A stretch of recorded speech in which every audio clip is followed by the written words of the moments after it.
Ako si Lian, 23, fresh grad. Walang masyadong koneksyon, pero palaban.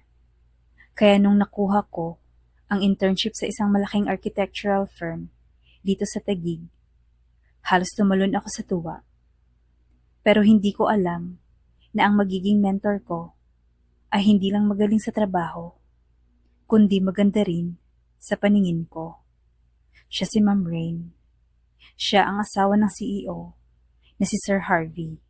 Puno ng kaba ang dibdib ko habang papasok sa opisina. Good morning po. Bati ko sa guard. Ngumiti siya at pinapasok ako. Pag-akyat ko sa 18th floor, naamoy ko ang kape at bagong pinturang walls. Moderno, malinis, lahat naka-business attire. Ako, nakaslacks lang at blouse. Baguhan talaga. Doon ko siya unang nakita. Nakaupo siya sa harap ng glass wall. May hawak na tablet. Nakasuot ng puting long sleeves at itim na pencil skirt. Mahaba ang buhok. Naka-ponytail. Maamo ang mukha. Pero may otoridad ang mga mata. Good morning po, Ma'am Rain.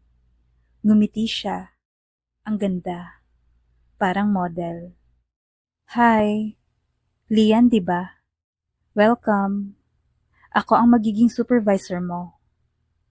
Ilang linggo kaming magkasama sa projects. Tinuruan niya akong mag-present, mag-render ng 3D plans, mag-budget ng materials. Pero habang lumilipas ang oras, napapansin kong may lungkot sa mga mata niya. Minsan, abot langit ang ngiti niya. Pero kapag tinatanong siya ng ibang staff tungkol kay Sir Harvey, napapatingin na lang siya sa malayo. Si Sir Harvey, malakas ang dating, magaling sa negosyo, pero mayabang at mainitin ang ulo. Isang gabi, habang nag-OT kami, narinig ko silang nag-aaway sa glass office. Wala ka ng silbi. Ilang taon na tayong kasal. Ni anak, wala. Sigaw ni Sir Harvey. Harvey, wag dito. May mga tao. Ano ngayon? Wala ka namang magawa. Hindi mo mabigyan ng anak ang pamilya ko. Tumahimik si Ma'am Rain. Hindi siya sumagot. Umiyak siya. Ako naman, nagtago sa pantry. Nanginginig. Kinabukasan, parang wala lang. Pero nakita ko siya sa fire exit. Nakatitig sa city lights. Umiiyak. Lumapit ako. Ma'am? Lian? Sorry.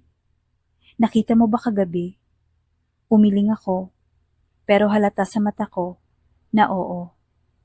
Bigla siyang humagulgol. Hindi ko na alam, Lian. Para akong basura. Hindi ako makabuo. Nakakahiya. Ang sakit. Hindi ko na napigilan. Niyakap ko siya ng mahigpit. Hindi mo kasalanan, ma'am. Huwag mong sisihin ang sarili mo. Hindi ikaw ang may problema. Niyakap niya ako pabalik. Mainit. Basa ang pisngi. Sa luha. Doon, parang may kakaiba akong naramdaman. Hindi lang awa. May humigop sa akin. Ang bango niya. Ang lambot ng katawan niya. Pagkatapos noon, naging mas malapit na kami. Nagkukulitan, sabay mag-lunch, nagkukwentuhan ng buhay. Pero ako, lihim na nai-inlove. Tuwing tatawa siya, parang umiikot ang mundo ko. Minsan, nahuhuli ko ang sarili kong nakatitig sa labi niya. Pero si Sir Harvey, lalong lumala. Narinig ko isang gabi na may kausap siya sa phone. Yeah, babe, punta ako dyan. Yung asawa ko, tulog na yun. Kinabukasan, may pasa si Ma'am Rain sa braso. Tinakpan niya ng blazer. Ma'am, wala to. Nabangga lang. Pero alam ko, hindi aksidente yon. Isang gabi, Nag-message siya. Lian, pwede ba kitang makausap? Please? Agad akong sumagot. Saan ka? Sa lobby. Nakita ko siya. Naka-office attire pa. Gulong-gulo ang buhok. Namumugto ang mata. Ma'am, tara. Doon tayo sa unit ko. Pagpasok namin sa maliit kong kondo, inabot ko agad ang malamig na tubig. Hindi siya uminom. Umiiyak lang. Lian, hindi ko na kaya. Nagsasawa na ako. Sobrang sakit na. Hinawakan ko ang kamay niya. Tama na. Wala kang kasalanan. I'm worthless. Pati siya. May ibang babae. Hindi mo kasalanan. Mahal kita. Nabitawan niya ang braso ko. Nagulat ako. Anong sabi mo? Kinabahan ako. Pero sinabi ko pa rin. Mahal kita. Matagal na. Napatitig siya. Lumapit. Humawak sa pisngi ko. Lian, nanginginig ang labi niya. Hindi ko na napigilan. Hinalikan ko siya. Mainit. Mabagal. Nanginginig. Naramdaman ko ang luha niya sa labi ko. Pero gumanti siya. Mahigpit. Hinalikan niya ako pabalik. Masuyo. Malambot. Hanggang sa pareho kaming humihingal. Sorry, sabi ko. Pero ngumiti siya. Don't be sorry. Ngayon lang ulit ako nakaramdam ng ganito. Niyakap ko siya. Ayokong nasasaktan ka. Lian, bakit mo ginagawa to? Dahil gusto kitang alagaan. Dahil gusto kitang palayain. Dahil mahal kita. Naiiyak siya. Lian, natatakot ako. Hindi kita pababayaan. Hinawakan niya ang kamay ko at dinala ako sa kama. Humiga kami. Magkaharap. Hinaplos ko ang buhok niya. Hinalikan ko ang noon niya. Tapos ang pisngi. Ang labi. Dahan-dahan. Walang pagmamadali.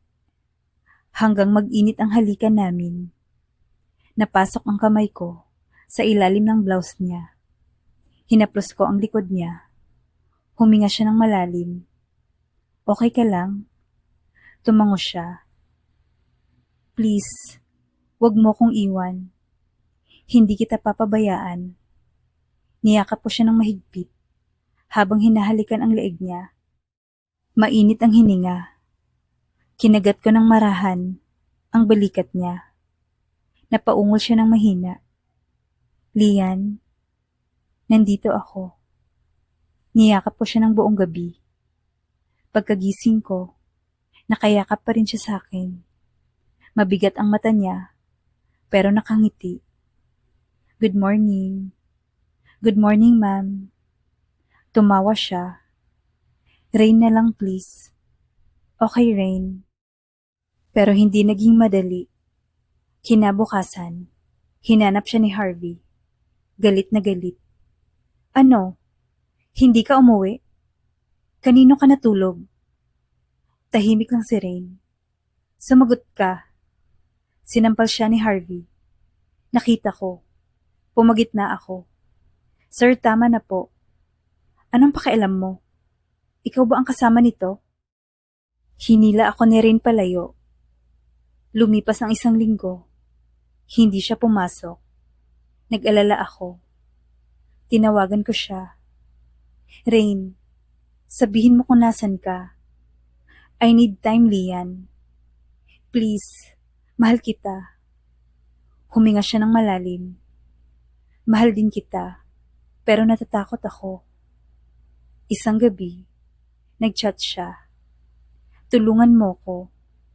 Agad akong nagmaneho, papunta sa village nila. Nakita ko siya sa kanto. May dalang maleta. Luhaan. Lian, please. Ayoko nang bumalik. Binuksan ko ang kotse. Sumama ka sa akin. Dinala ko siya sa probinsya. Sa bahay ng lola ko, tahimik, malayo kay Harvey. Doon siya tumira ng ilang buwan. Nagtrabaho siya online. Ako, bumalik sa Maynila para mag-report sa trabaho. Pero araw-araw kaming nagvi-video call. Mahal kita, Rain. Mahal din kita, Lian. Pagkatapos ng probation ko, bumalik ako sa kanya. Pagbaba ko ng bus, tumakbo siya papunta sa akin. Yumakap siya ng mahigpit. Lian, Rain, hinalikan ko siya sa harap ng gate. Matagal, mabagal, parang wala ng ibang tao. Sa loob ng kwarto, hinawakan niya ang mukha ko. Hinalikan ko siya ng marahan. Pinahiga ko siya. Dahan-dahan kong tinanggal ang blouse niya. Huminga siya ng malalim. Okay ka lang? Tumango siya. Hinapos ko ang tiyan niya. Hindi mo kailangan magkaanak para maging sapat. Naluha siya. Hinalikan ko ang luha niya. Niyakap niya ako ng mahigpit. Salamat, dahil pinili mo akong mahalin. Ilang buwan matapos ang lahat, nakipaghiwalay siya kay Harvey. Pumayag ang korte. Emosyonal, pero pinalaya siya. At ako ang kasama niya. Hindi man naging madali, pero masaya. Lumipat kami sa isang maliit na apartment sa Cebu. Nagtayo siya ng sariling design studio. Ako ang assistant niya. Tuwing umaga, ginigising ko siya ng halik. At tuwing gabi, niyayakap ko siya ng mahigpit. Dahil minsan, sapat na ang isang taong handang magmahal at magsasabing, hindi mo kailangang magbago para mahalin. Thank you for watching. Please don't forget to like and subscribe. Bye!